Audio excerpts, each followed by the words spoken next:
Assalamualaikum warahmatullahi wabarakatuh. Nama Muhammad Ihya Ulumuddin, NIM 23811308445. Sini saya akan presentasi konsep, karakteristik, unsur dan bentuk komunikasi. Konsep komunikasi. Komunikasi adalah suatu proses kegiatan penyampaian pesan atau informasi dari satu pihak ke pihak lain untuk mencapai pemahaman yang sama. Tujuan utama dari komunikasi adalah menyampaikan informasi. Tujuan primer dari proses komunikasi adalah untuk mempengaruhi, membangkitkan empati, menyampaikan informasi, menarik perhatian, dan lain sebagainya. Peran penting komunikasi. Pertama, sebagai interaksi hubungan sosial. Komunikasi dapat memfasilitasi berbagai interaksi sosial antar manusia dan interaksi antar kelompok. Kedua, sebagai pengembangan pribadi. Komunikasi dapat mengembangkan kepribadian, meningkatkan kemampuan bekerja dalam tim, dan mengembangkan keterampilan berpikir. Ketiga adalah dalam dunia pendidikan. Komunikasi pendidikan dapat mendorong pemahaman dan praktek interaksi dan juga aktivitas semua peserta dalam pendidikan. Karakteristik komunikasi. 1. Komunikasi merupakan suatu tindak ataupun peristiwa yang terjadi secara berurutan. 2.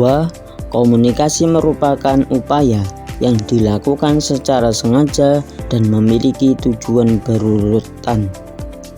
3. Komunikasi menuntut partisipasi dan kerjasama dari pelaku yang terlibat. 4. Bersifat simbolis karena menggunakan lambang. 5. Bersifat transaksional karena ada tindak memberi dan juga menerima. 6. Komunikasi dapat menembus ruang dan waktu. Hambatan dalam berkomunikasi. Yang pertama yaitu hambatan fisik. Hambatan fisik adalah gangguan yang berasal dari lingkungan fisik atau faktor eksternal yang mempengaruhi kemampuan pengirim atau penerima dalam menyampaikan atau menerima pesan. 2. Hambatan psikologis.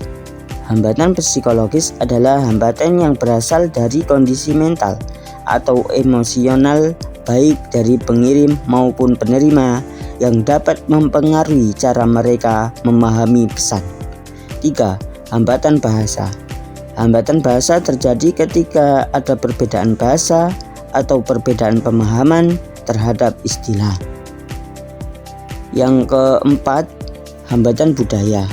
Hambatan budaya dapat disebabkan oleh adanya perbedaan nilai, norma, kepercayaan atau latar belakang budaya antara pengirim dan penerima. Hambatan yang kelima yaitu hambatan sosial.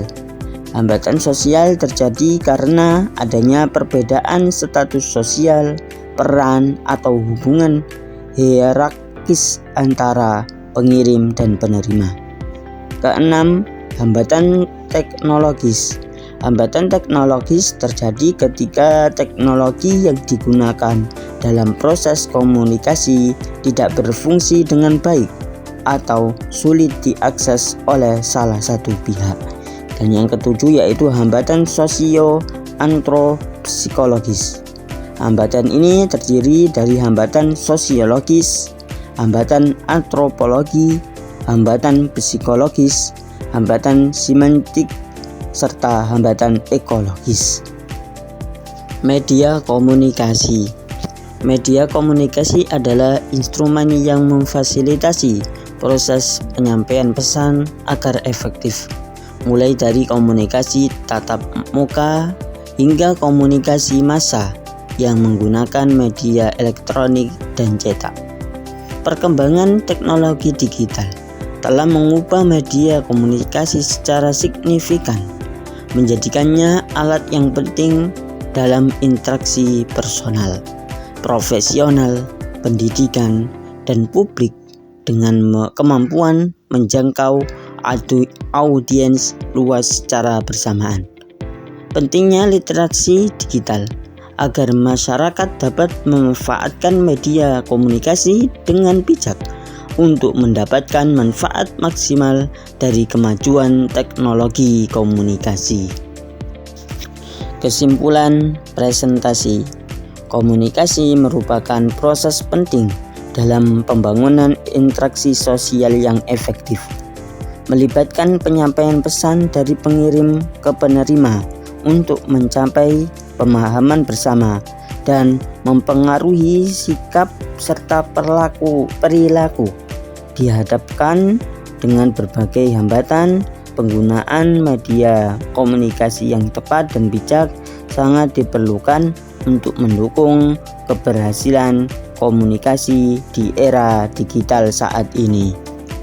Demikian presentasi yang saya sampaikan. Semoga bermanfaat. Terima kasih.